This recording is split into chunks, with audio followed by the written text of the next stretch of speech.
As a single-parent child, my childhood was difficult. My parents had several fights over minor issues. Dad was short-tempered and regularly lost his temper without justification. I was often afraid he would burst since I didn't know when. My father was jailed after an altercation in which he gravely harmed someone. My mother left my father, but I found it hard. It hit me hard. It frustrated and bewildered me why my father would act that way. This profoundly changed my view of marriage. I'm nervous about marriage. I didn't want to duplicate my parents' anguish or trade my pleasure for a romance.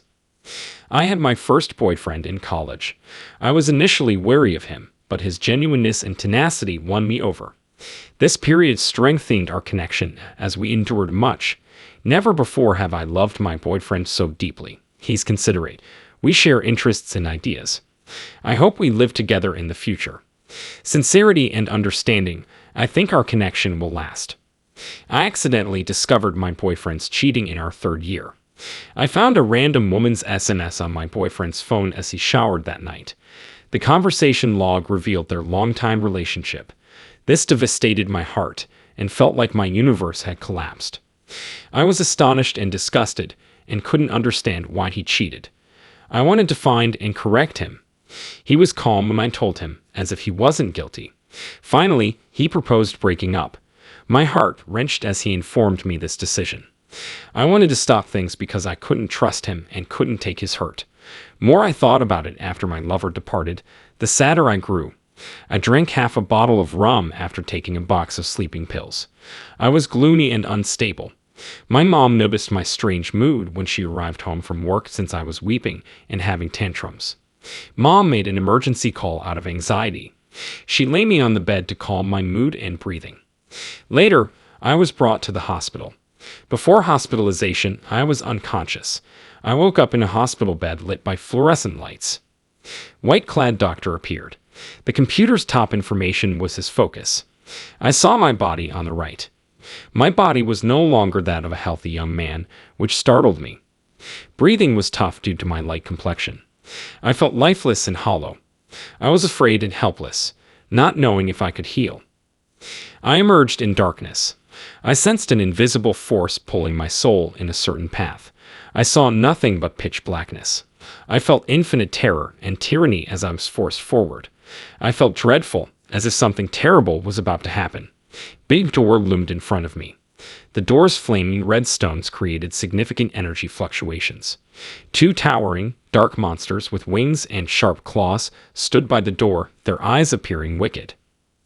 I walked inside the slowly opening door and saw something that broke me.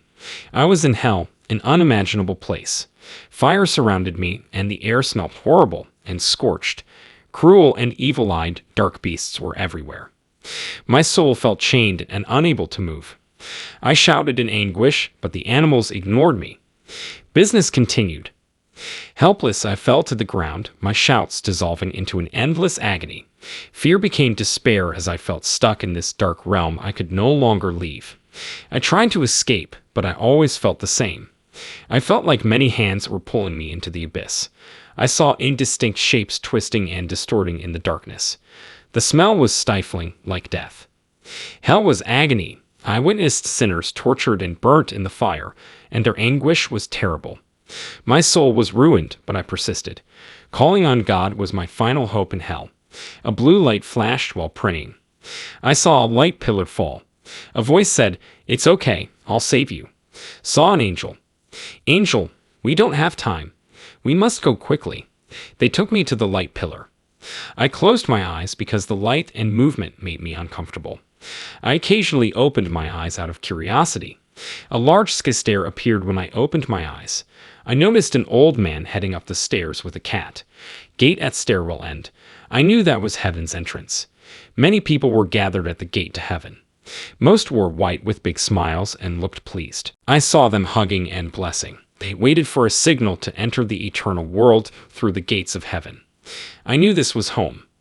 I also looked forward to visiting my deceased loved ones. This is when the angel stopped me. He said I couldn't enter yet.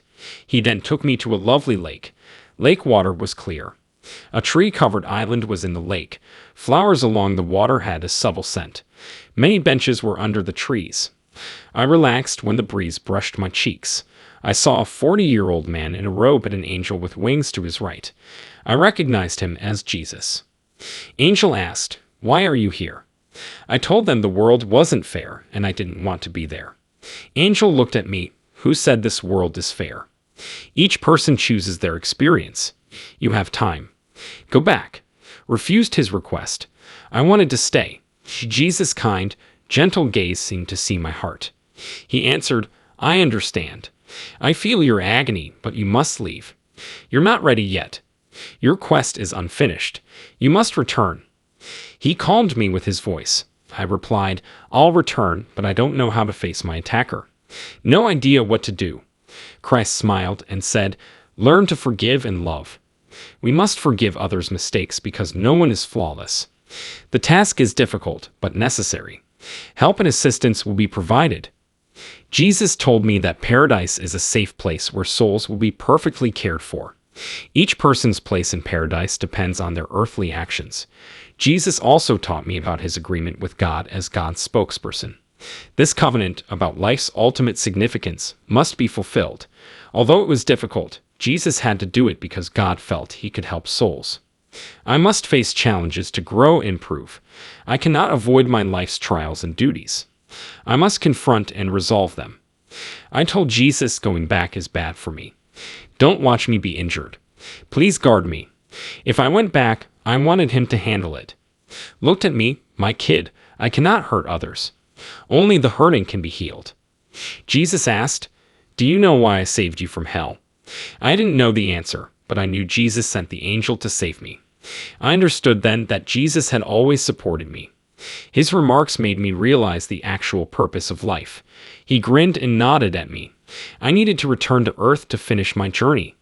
He advised me to pray to him, and he would help me when needed. Both he and the angel vanished. I observed a strange thing in the dark as I prepared to return. They had brilliant eyes. 2 stars gleamed in the darkness. The eyes lit my path, and I knew I wasn't alone. Despite the gloom, I was brave and hopeful. I always knew Jesus was with me. Returning to my body, I felt my heartbeat.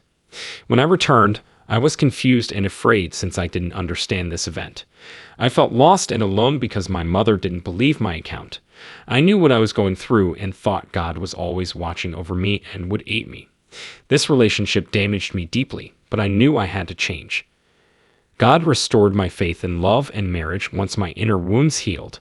I met a guy I liked. I wasn't sure about being with him.